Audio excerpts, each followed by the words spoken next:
Viewers, welcome to my channel online study with Bhavesh. आज के इस वीडियो में हम बात करने वाले हैं गुरुत्वीय त्वरण के मान में क्या परिवर्तन होगा यदि हम गहराई में जाते हैं।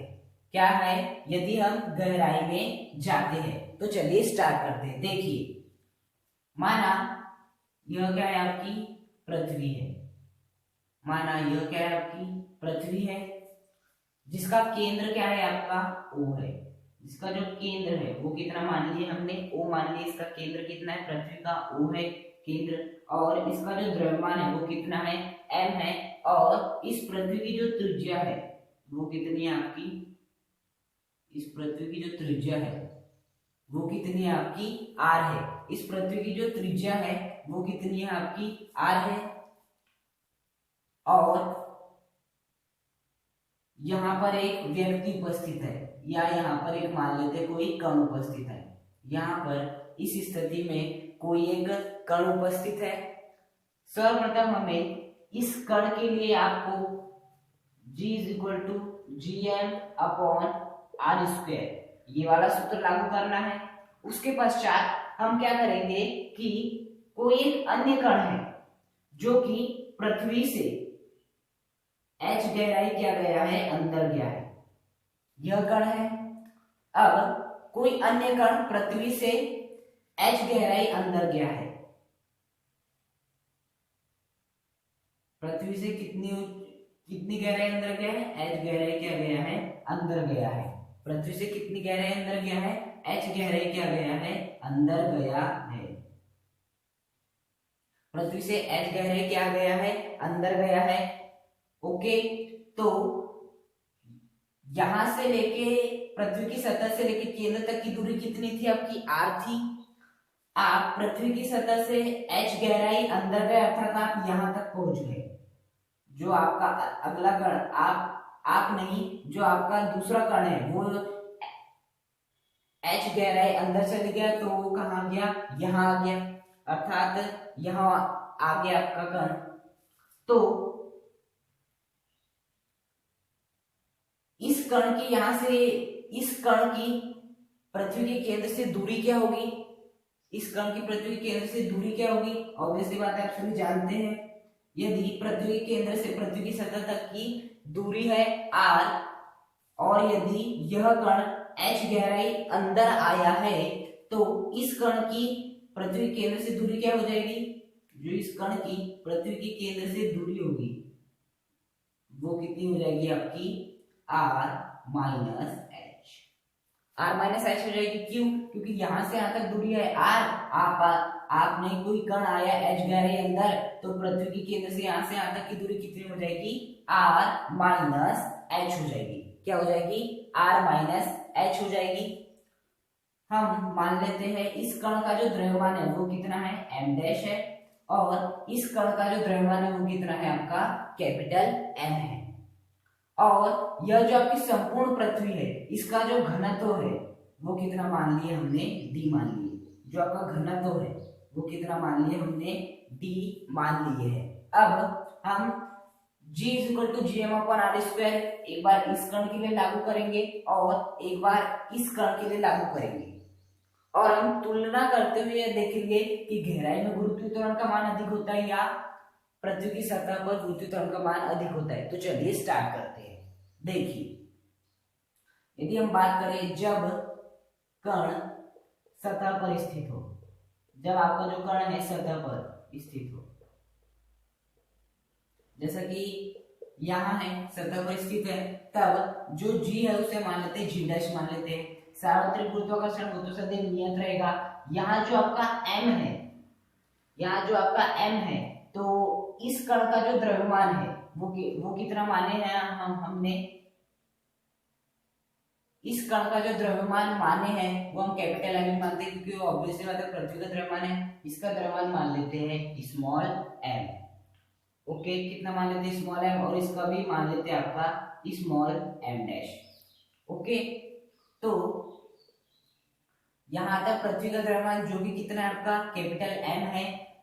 r², r क्या होती है, पृथ्वी के केंद्र से इस कण तक की दूरी। तो पृथ्वी के केंद्र से इस कण तक की दूरी कितनी है आपकी, r ही है।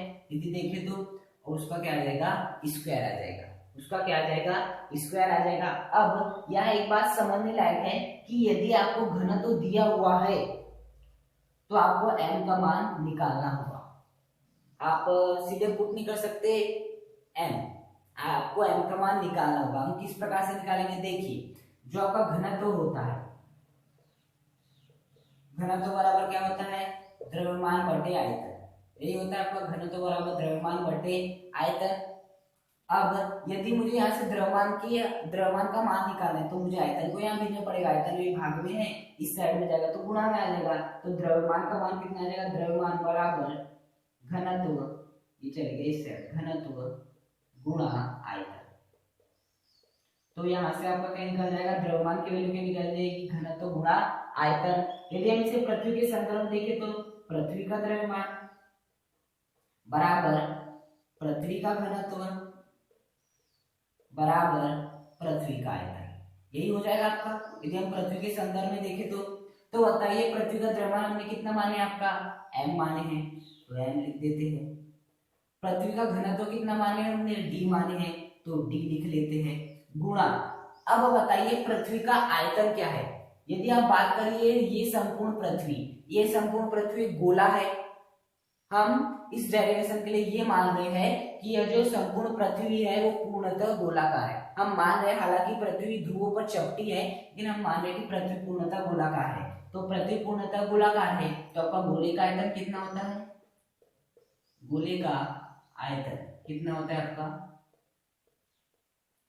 4/3 पाई आर क्यूब, यही होता है आपका 4/3 पाई आर क्यूब। तो पृथ्वी का आयतन में क्या होगा 4/3 पाई, जो पृथ्वी की त्रिज्या है वो कितनी है, आर है, तो आर का क्या आ जाएगा, क्यूब आ जाएगा, आर का क्या आ जाएगा, यहाँ क्यूब आ जाएगा।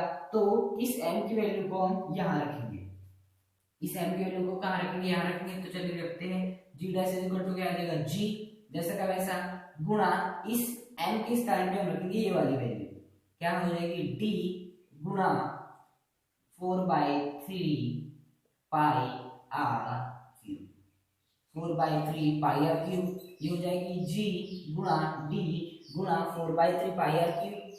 हमने m के स्थान पे ये वैल्यू रख दी है और डिवाइड बाय आर स्क्वायर।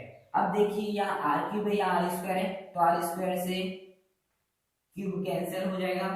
तो यहाँ फाइनली आपका जो उत्तर होगा वो क्या बच जाएगा, यहाँ जो आपका फाइनली जी डैश का मान आएगा वो कितना आ जाएगा आपका g गुणा d गुणा 4/3 पाई आर, क्या हो जाएगा पाई आर, और ये आर स्क्वायर से आर क्यूब कैसे हुआ, देखिए आर क्यूब का मतलब होता है आपका आर गुणा आर, और आपके आर स्क्वायर का मतलब क्या होता है आर गुणा आर। तो इससे ये कैंसिल, एक आर बच गया, उसी आर को हमने यहाँ लिख दिया, ये तो कैंसिल हो गया। तो आपके जी डैश का मान कितना निकला, जी गुणा डी गुणा 4/3 पाई आर। अब हम देख लेते हैं जब कण पृथ्वी की गहराई पर स्थित है, जब जो आपका कण है वो कहाँ स्थित है, पृथ्वी की गहराई पर स्थित है, तब क्या होगा आपको गुरुत्वीय त्वरण। तो अब लिख लेते हैं जब कण गहराई पर स्थित हो, गहराई पर स्थित हो, कहाँ स्थित हो, गहराई पर स्थित हो, तब लगाते हैं g बराबर gm अपॉन आर स्क्वायर। तो बताइए कौन सा सूत्र लगाएंगे, g equal to gm upon r square.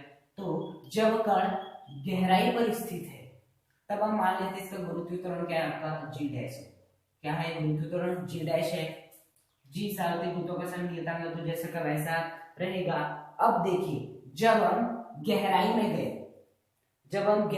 गए तो देखिए ये पृथ्वी का एक छोटा सा भाग लग रहा है, पृथ्वी है पूर्णतः गोलाकार, ये भी एक प्रकार से गोलाकार ही है, ये भी एक प्रकार से क्या है गोलाकार ही है, ओके। गोले और वृत्त में अंतर होता है, तो ये एक प्रकार से गोलाकार ही है। तो यह आप मान सकते हो कि आपकी छोटी पृथ्वी है, तो इस छोटी पृथ्वी का द्रव्यमान हम मान लेते हैं आपका कितना है, m डैश है, कितना मान लेते हैं, m डैश है, क्योंकि ये कण छोटी पृथ्वी पर स्थित है ना, तो छोटी पृथ्वी का द्रव्यमान लेंगे वो भी कितना है, m डैश, तो हो जाएगा आपका m dash divide by r square. R square क्या होता है आपका, आर स्क्वायर का अर्थ होता है इस कण की पृथ्वी के केंद्र से क्या आएगी, दूरी आएगी। तो बताइए इस कण की इस पृथ्वी के केंद्र से दूरी क्या है, इस कण की पृथ्वी के केंद्र से दूरी क्या है आपकी, r माइनस एच है। तो r माइनस एच क्या क्या आ जाएगा, होल स्क्वायर आ जाएगा। अब हम क्या करेंगे, फिर से आपका m डैश का मान निकालना होगा। क्यों, क्योंकि हमें जो घनत्व है वो दिया हुआ है कितना, d दिया हुआ है।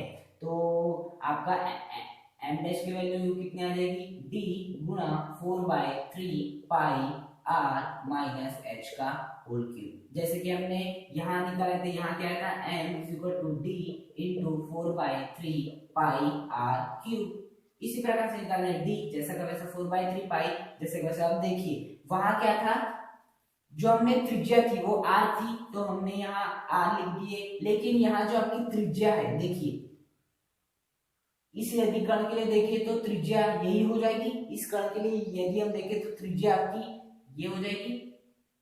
इस कण के लिए यदि हम देखें तो इस कण के लिए त्रिज्या ये हो जाएगी, और इसकी भी दूरी कितनी है, r माइनस एच ही है।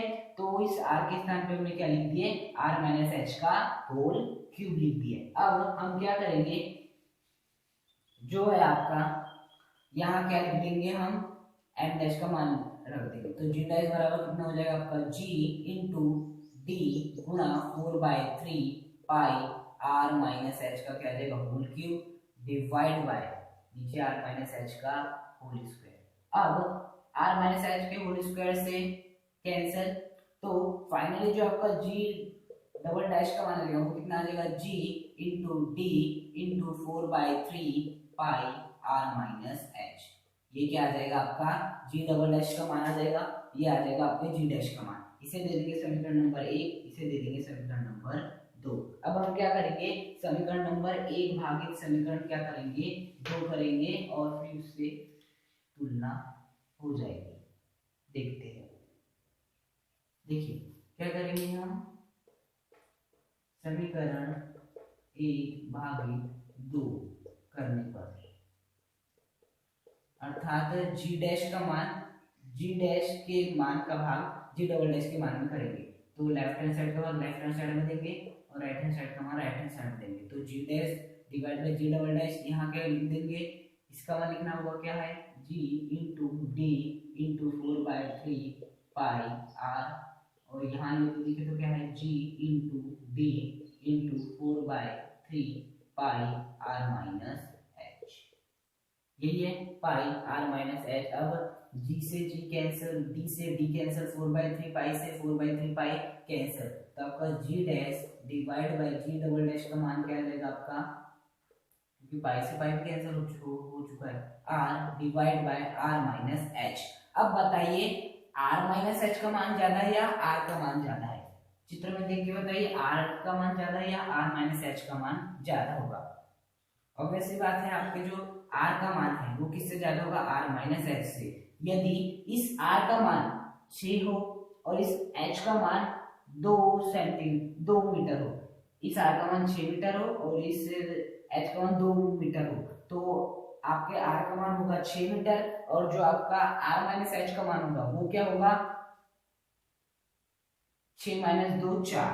तो बताइए 6 अधिक है या 4 अधिक है, ऑब्वियस सी बात है 6 अधिक है। तो r बड़ा होगा या r माइनस एच बड़ा होगा, आपका r क्या आएगा, बड़ा आएगा। आपका r क्या आएगा, बड़ा आएगा, क्योंकि देखिए ना r है इतना और जबकि r माइनस एच है इतना, बड़ी वैल्यू कौन सी है, r की है, तो r बड़ा है r माइनस एच से। तो बताइए r के सामने क्या है आपका g डैश और r माइनस एच के सामने क्या है g डबल डैश, क्या है g डबल डैश है। तो बताइए g डैश का मान अधिक होगा g डबल डैश का मान, g डैश का मान क्या होगा, अधिक होगा। अर्थात यदि कोई कण पृथ्वी की सतह पर स्थित है और यदि कोई कण पृथ्वी की गहराई में स्थित है, तो कहाँ हमें गुरुत्वाकर्षण का मान देखने मिलेगा, वहां हमें गुरुत्वाकर्षण का मान अधिक देखने मिलेगा जहां कण आपका पृथ्वी की सतह पर स्थित है। क्योंकि कैसे, क्योंकि r बड़ा होगा r माइनस एच से, हम जानते हैं। तो r के सामने value g dash, r minus H के सामने वैल्यू g डबल डैश, तो हमने यहाँ रख दिए और ये साइन जैसे को लगा दिया, उससे हमें ज्ञात हुआ कि g डैश का मान किससे अधिक होता है, g डबल डैश से क्या होता है, अधिक होता है। तो आज के इस वीडियो में बात की कि यदि आप गहराई में जाते हैं तो किस प्रकार परिवर्तन गुरुत्व त्वरण के मान में। यदि आपको वीडियो पसंद आई हो तो इस वीडियो को लाइक करें, चैनल को सब्सक्राइब करें और कमेंट करके हमें जरूर बताएं कि आपको हमारे पढ़ाने की अप्रोच किस प्रकार से लगती है।